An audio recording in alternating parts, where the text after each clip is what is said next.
So guys आज की Monday night raw जो हो रही थी टोयोटा सेंटर ह्यूस्टन टेक्सास से वो फाइनली एंड हो चुकी है। तो चलिए एक बारी नजर मार लेते हैं कि हमारे कोडी रोड्स आज इतना इमोशनल क्यों हो गए। तो वीडियो को एंड तक पूरा देखना। एंड नाउ आप देख रहे हैं रेसलमैनिक्स एंड सब्सक्राइब करना तो बनता है। तो शो की एक्सप्लोसिव स्टार्टिंग होती है ड्रू मैकिंटायर से, जिनका ऑडियंस भर भर के बू कर रही होती है, लेकिन ड्रू को इसका कोई फर्क नहीं पड़ता और वो कहते हैं कि सेथ तुम कितने अजीब हो ना। तो फाइनली तुमने 2 मेन इवेंट्स के लालच में उस टैग टीम मैच को एक्सेप्ट कर ही लिया और जानते हो बड़ी पिक्चर क्या हो सकती थी। तो सब सीएम पंक का नाम लेने लगते हैं। तो ड्रू कहते हैं नहीं वो तो बिल्कुल भी बड़ी पिक्चर नहीं है। सेथ, रोमन, कोडी, हम लोग थोड़ी ना बड़ी पिक्चर में। बड़ी पिक्चर में तो द रॉक है। इसीलिए तो सेथ को अब लगने लगा है कि सब उसके अराउंड ही घूमता रहता है। वो तो अपने लिए खुद ही लेजेंड बन चुके हैं अपने दिमाग में। लेकिन ये सच नहीं है। एंड मैं एक ऐसा चैंपियन बनूंगा आप लोगों के लिए जिस पे आपको प्राउड होगा, जिस पर आप भरोसा कर पाओगे, जिस पर आप इन्वेस्ट कर सकोगे। तभी वहाँ पर सेथ रॉलिंस आ जाते हैं जो कहते हैं कि ड्रू तुम्हें मेरा अटेंशन चाहिए था, तो चलो मैं तुम्हें थोड़ा बहुत दे भी देता हूँ। बस एक फेवर करना, अपना मुंह बंद रखना। और जब देखो तुम पीछे से अटैक करने की कोशिश करते हो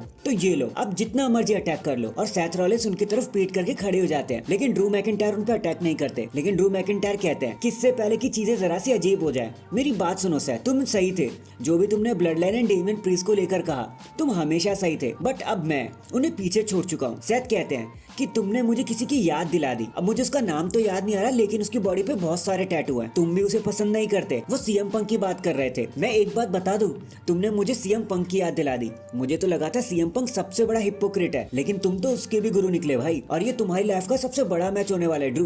बट स्टिल जब सब कुछ खत्म हो जाएगा तो तुम पूरी दुनिया को मेरा गाना गाते हुए सुनोगे और तुम्हें कुछ नहीं मिलेगा। ड्रू मैकिंटायर कहते हैं कि मुझे पता है तुम क्या करने की कोशिश कर रहे हो, लेकिन तुम मुझे किसी भी चीज के लिए उकसा नहीं सकते। रॉलिंस उन्हें बीच में काटते हुए कहते हैं कि पता है मैंने तुम्हें अटेंशन क्यों नहीं दिया रेसलमेनिया, और वो सिंपल है। मेरे पास द रॉक है, रोमन रेंस है, एक हर्टिंग बैक है, एक ब्लोन आउट नहीं है, और बहुत सारे और भी जरूरी काम है। और तुम तो मेरी लिस्ट के सबसे निचले लेवल पर आते ड्रू मैकिंटायर। जिसके बाद दोनों के बीच में एक स्टेयर डाउन होता है और ये सेगमेंट यहीं पर खत्म हो जाता है। देन बहुत से बैक स्टेज वीडियो पैकेज के बाद हमें नाइट का सबसे पहला मैच देखने को मिलता है, Becky Lynch versus Liv Morgan. दोनों के बीच में हमें काफी हैवी फाइट देखने को मिली। लिव मॉर्गन ने अपनी पूरी कोशिश कर दी, लेकिन इन दी एंड जब वो ऊपर से कूद रही होती है तो बेकी लिंच उन्हें पकड़ के एक मैन हैंडल स्लैम लगा देती है और मैच को जीत जाती है। जिसके बाद हमें रिया रिप्ली देखने को मिलती है, जो पहले तो लिव मॉर्गन से अखियां लड़ाती हैं, फिर उसके बाद रिंग में आकर बेकी को कन्फ्रंट करती हैं। रिया रिप्ली कहती है क्या मिला लिव मॉर्गन से लड़के, इन सबसे हमेशा क्यों लड़ती रहती हो तुम। और हाँ, मैंने देखा तुम कैसे सबसे लड़ने के लिए रेडी हो जाती हो, लेकिन आई नो तुम ऐसा क्यों करती हो, क्योंकि तुम्हें खुद को अभी भी प्रूव करना है। तुम अंदर ही अंदर जानते हो कि मामी अभी भी तुमसे बेटर है, इसलिए तुम हर बार किसी ना किसी चैलेंज को एक्सेप्ट कर लेती हो ताकि तुम इंजर्ड हो जाओ और फिर रेसलमेनिया में बेकी तुम्हें एक्सक्यूज करने का मौका मिल जाए। बेकी कहती है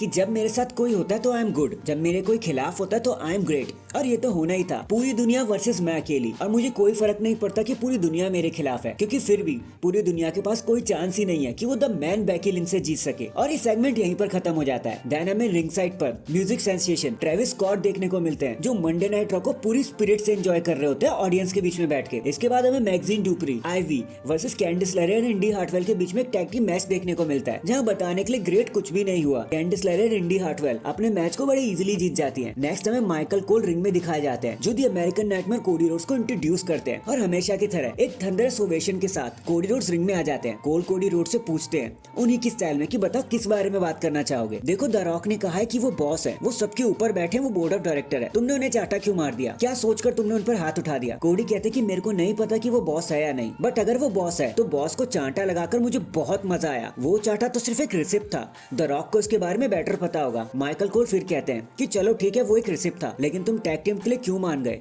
तुम्हारा तो इतिहास रहा यार सेथ रॉलिंस के साथ, उस पर कैसे भरोसा कर सकते हो। कोडी रोड्स कहते हैं कि यार लोग बदल जाते हैं, जैसे तुम भी तो बदल गए माइकल कोल। मैंने एक बारी किसी का थ्रोन तोड़ दिया था और आज वही पर्सन मुझे डब्ल्यूडब्ल्यूई में लेके आया, मुझे सबसे ज्यादा प्यार करता है। ऑब्वियसली वो एईडब्ल्यू के इंसिडेंट को रिकॉल कर रहे थे। मैंने जे ऊसो के साथ टैग टीम किया। हाँ, रॉलिंस मुझे कभी पसंद नहीं आया, लेकिन मैं उसकी रिस्पेक्ट करता हूँ, तो चिंता मत करो, रेसलमेनिया नाइट 2 में सब कुछ ठीक होगा। कोडी फिर इमोशनल हो जाते हैं और कहते हैं कि यार देखो मैं तो डरा हुआ हूँ, मैं डरा हुआ हूँ क्योंकि ये लास्ट इनिंग है, कोई अगला साल नहीं होगा। मेरे पिता, मेरी माँ, मेरी वाइफ ब्रांडी, जिसने मेरा साथ तब दिया जब मैं मास्क पहनकर हर रात आरकेओ खाया जा रहा था, एंड इस बारी एक रूट फैमिली का मेंबर पक्के से पक्का चैंपियन बन के आएगा रेसलमेनिया, जिसपे सारे लोग हामी भरने लगते हैं और ये एपिक कोडी रोड प्रोमो यहीं पर खत्म हो जाता है। देन हमें women's tag team championship match देखने को मिलता है, the Kabuki Warriors versus Zoey Stark and Shayna Baszler. यह ज्यादा कुछ स्पेशल बताने के लिए हुआ नहीं, सीधा सीधे द कबूकी वॉरियर्स जीत जाते हैं कुछ आउटसाइड इंटरफेरेंस के चलते, जिसके बाद वो डैमेज कंट्रोल के साथ बहुत मजे से सेलिब्रेट करते हैं। इसके बाद हमें R-Truth वर्सेस डेमियन प्रीस्ट के बीच में भी एक मैच देखने को मिलता है, जहां डेमियन प्रीस्ट एक स्ट्रॉन्ग स्टाइल में इस मैच को जीत जाते हैं। बस उसके बाद पूरी Judgment Day R-Truth and DIY पर अटैक करने लगते हैं, जिसका DIY के ऊपर कोई चांस ही नहीं होता, ना कोई जवाब होता है इसका। जजमेंट डे के खिलाफ वो कुछ नहीं कर पाते और अपना काम करते हुए जजमेंट डे बड़े हंसते हुए वहां से निकल जाते हैं। नेक्स्ट हमें एक शॉर्ट प्रोमो में जे ऊसो दिखाए जाते हैं, जो कहता है कि यार मैं मंडे नाइट रॉ पर इसलिए आया था ताकि मैं नई शुरुआत कर सकूं, लेकिन ना ब्लड लाइन मेरा पीछा छोड़ रहा है और ना मेरा भाई जिमी ऊसो, तो मैं तुम्हें चैलेंज करता हूँ रेसलमेनिया में